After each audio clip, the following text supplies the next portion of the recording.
Stockton on the move. Got it.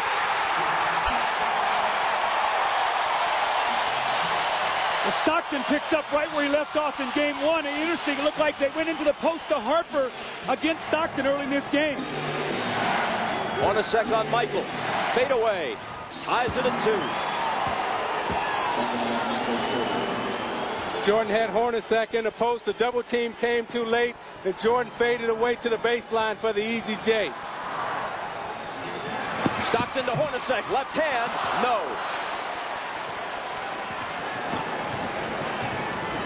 Pippen accelerating. Double pumps and banks it home.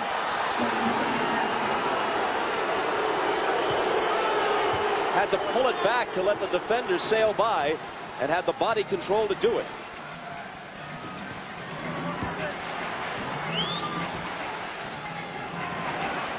Hornacek to Malone.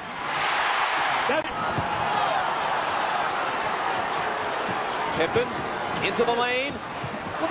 Lost control of it. Back tap to Michael. His floater gives Chicago a 6-4 lead. The officials are Danny Crawford, Joe Crawford, and Bill Oakes.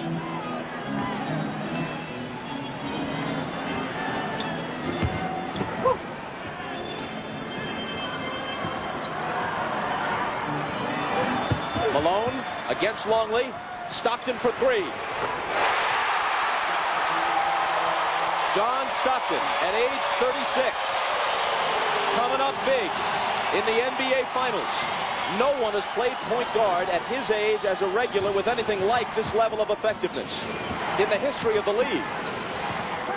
Kukoc hits off the baseline. Last game when Phil Jackson was not able to find Robin on the bench, but Dennis always goes back and warms up when he doesn't start, and it's something that they've done all year, and it is not anything that is a distraction. Bob? Jordan's miss is tipped to Pippen. And it could be a three-point play as he banks it home and will come to the line.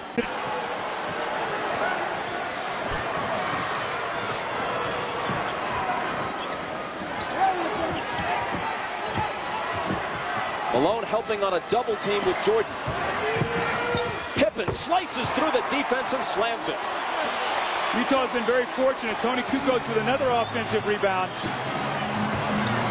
Russell pulls up and hits off the glass. Now see, Tony Kukoc was back yelling at the referee, and nobody got back defensively to Brian Russell. You cannot be concerned that you didn't get the call. You must get back.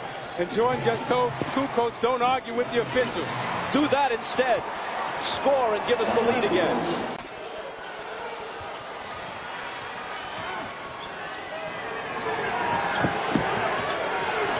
Rodman to Pippen. Outside to Harper. Now Michael baseline. And he starts the same way he began game one. On fire. See what Chicago has out on the floor right now with Kukoc, Jordan, and Pippen. They have 3 excellent post-up players that they can exploit mismatches anytime in the post. Malone with the slam. His jumper is still missing in action. But with his strength, if you can get him inside, it's over. Right through Malone's hands and out of bounds. He and Rodman really jostling in that low post. Yeah, Malone is having a hard time trying to get Rodman or Pippen on his back. Therefore, he's standing. He's got to move around and make sure he establishes himself in the post deep. Kukoc, quick first step, and finishes it with the layup.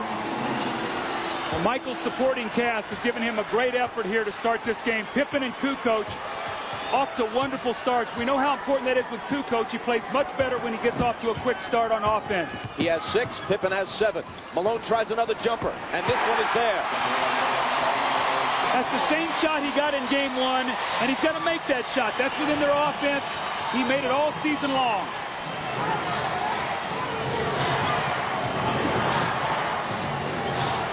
Kukoc spins on Russell and hits the little left-hand hook.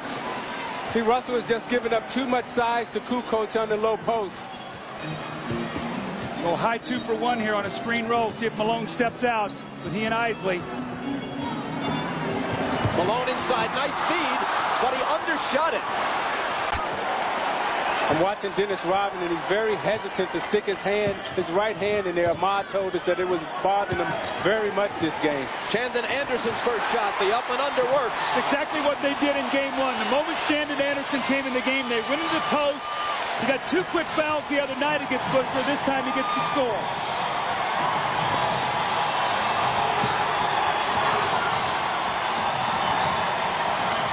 Rodman screening for Kerr.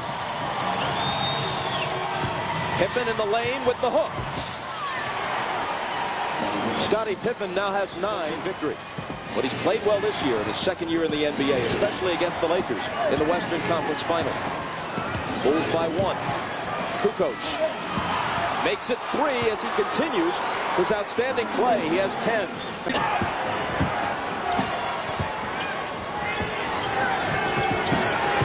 Pippen draws 2 defenders. He finds Longley. Knowing Jerry Sloan the way I do, the thing he's going to be upset right now is Chicago's in a great flow offensively because Utah's not putting their body on cutters. They're going wherever they want to go on the floor, getting very high percentage shots. And Utah's got to be really careful right here because Chicago has the 2 best players of Jordan and Pippen on the floor. Isley drove around 2 defenders to lay it in. John Stockton missed actually 11 minutes and 31 seconds of game time, but he actually got 26 minutes and 20 seconds rest. That's how you use those timeouts to be able to rest your starters and get them the quality minutes you need from them. Last foul on Chris Morris, his second.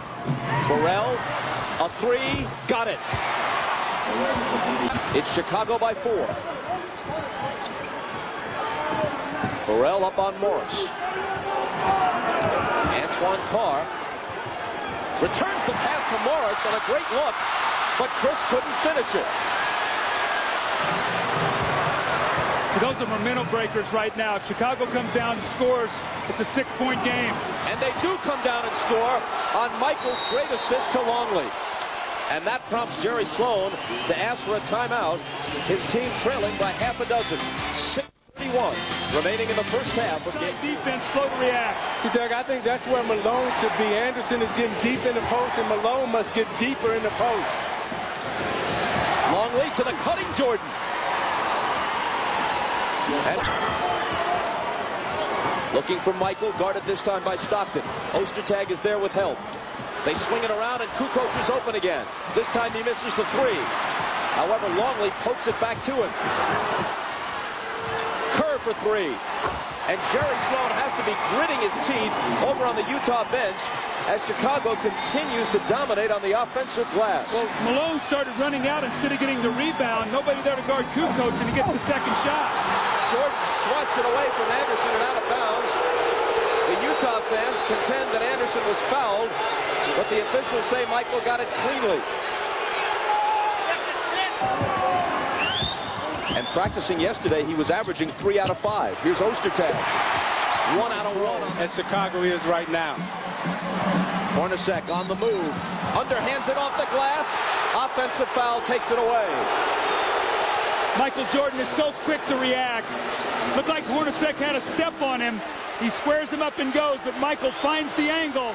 And you see Hornacek pushing off with the left arm.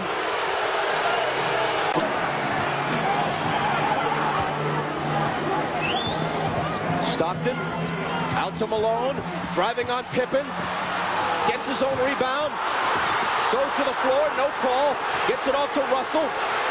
Now Stockton. Well, Jerry Sloan is livid. He feels like that if Michael Jordan is getting those calls, why isn't Karl Malone? Stockton to Ostertag, and Longley fouled him, and the shot fell anyway.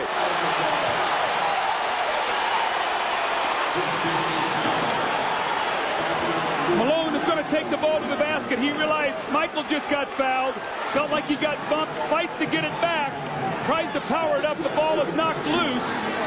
And then Ostertag, once again, the man on the spot from Stockton. He gathers himself. It wasn't pretty, but it was effective.